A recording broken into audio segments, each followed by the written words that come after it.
So, ang gagawin po natin ngayon, nagpakulo ako ng tubig. Then, ang gagawin ko, palalambutin ko ang ating talbos ng kamote. Ito nga siya. Inugasan ko na po ito ng ugas na ugas at binabad ko ng konti sa tubig. Next naman, ang gagawin ko, ilalagay ko na ang ating talbos ng kamote. Madali lang po ang pagpapakulo ng talbos ng kamote, ha. Wag nating intaying lumabsak. I-check po natin na hindi na po natin tatakpan at babantayan natin.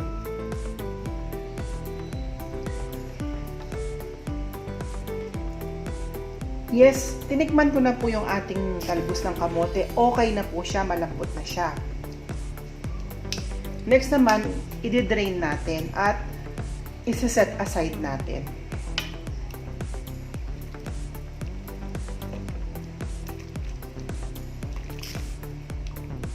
So guys, ito po yung mga ingredients na gagamitin natin sa ensaladang talbos ng kamote at saka itlog na mahalap.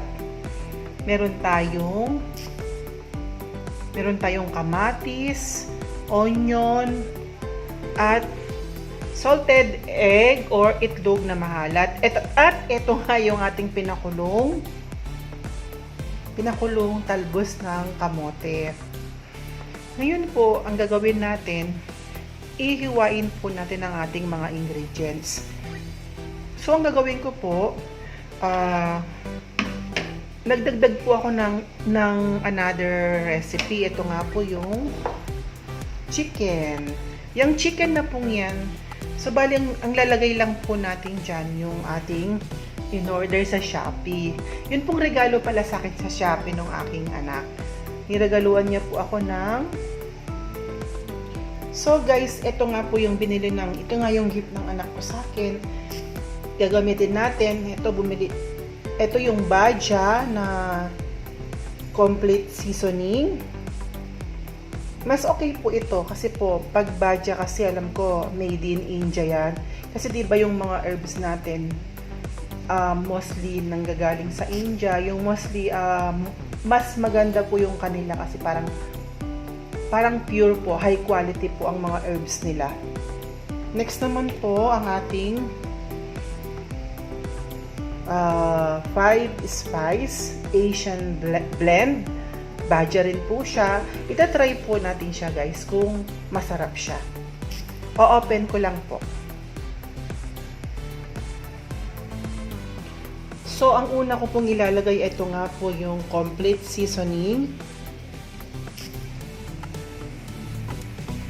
Ang bango-bango niya guys.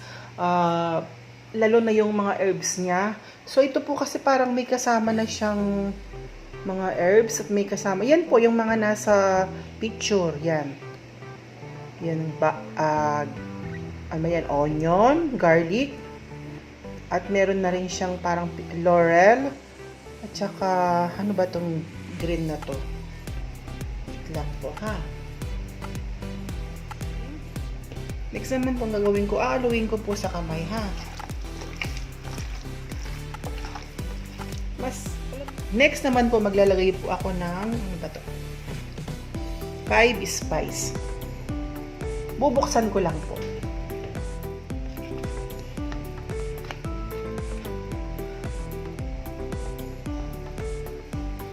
Konti lang po ang ilalagay natin. Medyo matapang po yung herbs. Then, halo. Hindi ko na po siya kakamayin kasi baka kumapit sa kamay ko yung herbs na yung pong 5 spices na nilagay natin. 5 spice. Next naman po, isa-set aside po natin ng siguro po mga 30 minutes para mas kumapit po yung lasa.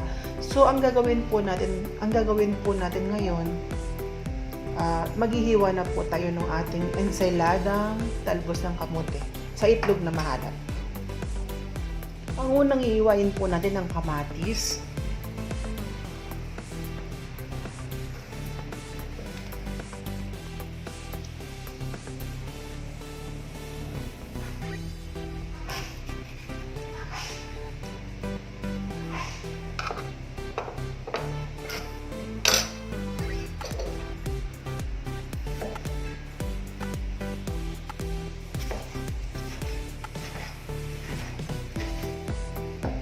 Mas maganda po sa ensalada, pag gumagawa tayo ng mga ganito, yung medyo ilaw po yung kamatis. Hindi po maganda yung inog na kamatis. Mas maganda po yung medyo ilaw siya ng konti.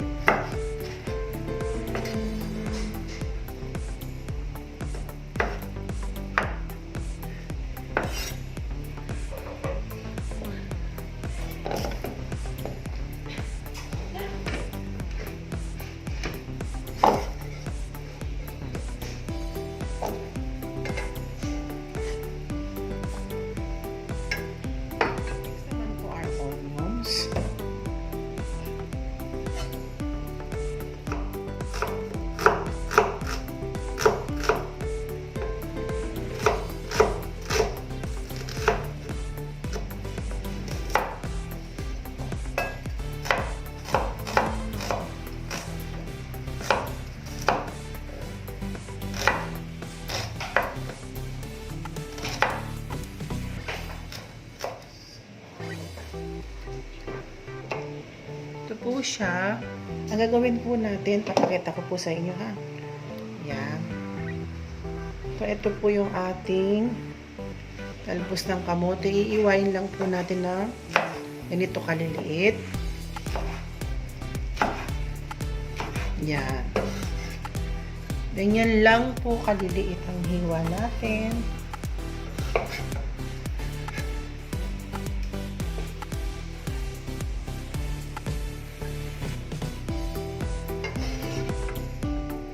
Next naman po ang ating itlog na mahalat. Babalatan po natin. So, ito ko na po siya nilagay sa plato kasi nga po na pag nilagay natin sa medyo magandang plato, kumukulay po siya. Nakulay po siya. Yan po. Oh. Babalatan po natin.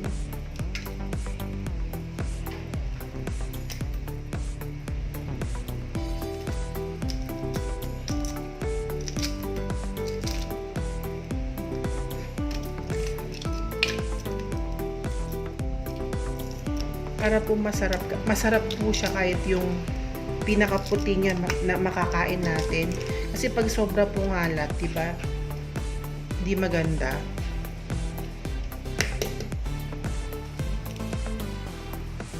So guys, nabalatan ko na yung ating itlog na mahalat. Ito nga siya.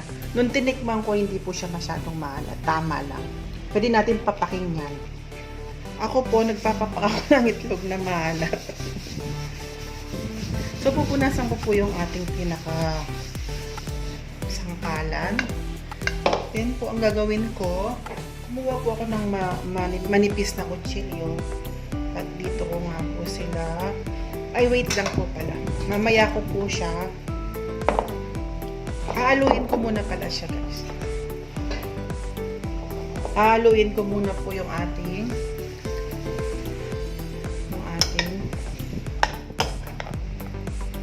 kasi po, kaya ako inalo muna. Baka po madurog yung itlog na malat natin.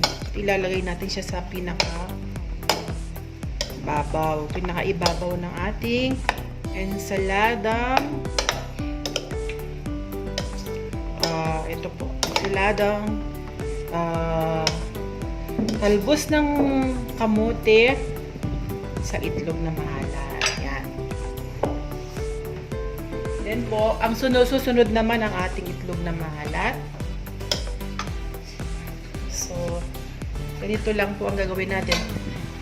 Ito po palang sabaw ng ating kamatis, yung pinakaano ng kamatis natin. Pwede po nating i-strain para makuha po natin ang katas. So guys, ito po, naglagay po ako strain. Tapos yung pong katas. Then ipe-press natin para makuha po natin yung katas ng kamatis. Iba-iba po yung may lasa ng katas ng kamatis. Mas masarap po siya. At hindi siya dry. Next naman ang ating itlog na mahalat. Hindi pala, ganito siya. Yan.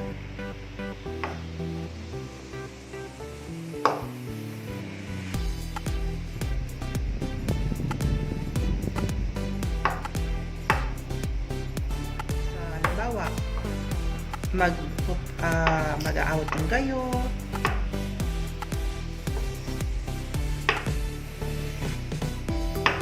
Masarap din po i-serve tong recipe na to.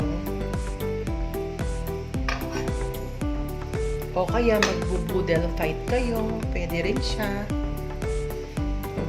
Medyo malambot po ito. Ito masarap po itong isang to. Ito yung tinatawag na naglalangis ba yan? Ganyan.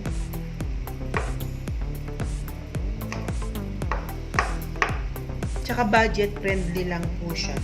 So, bali ang nagastos ko po siguro yung itlog na malat. 14 pesos po yung isa.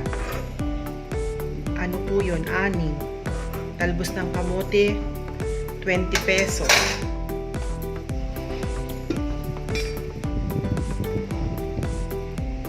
Then, aaluin po natin. Dahan-dahan lang po tayo. Huwag po nating dudurugin ang pinakaitlog natin. Nangulay na sa kamay ko. Ayoko naman po kasing mag-gloves.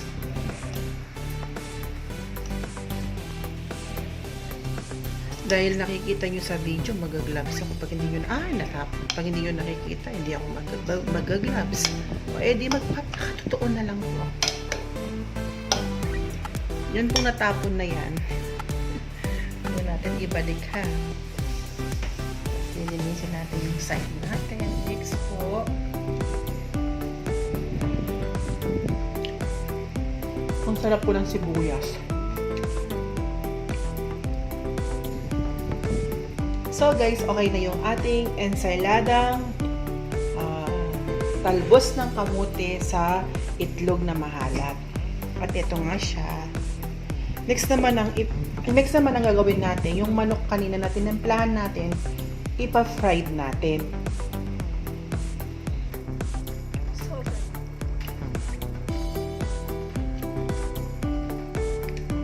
At hintayin po nating mag-init ang mantika bago natin ilagay ang manok.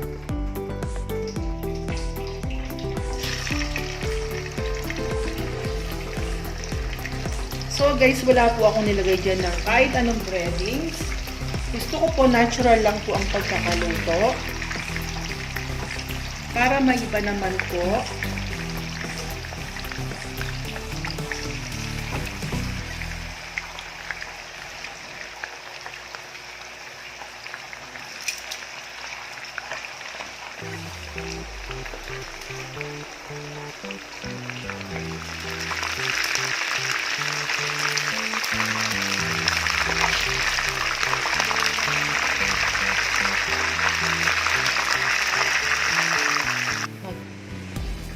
Ita-transfer ko po sa lalagyan.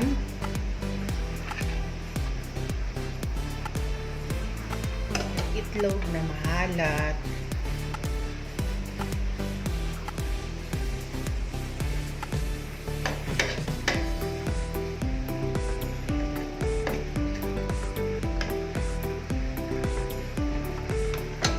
Next naman po our chicken.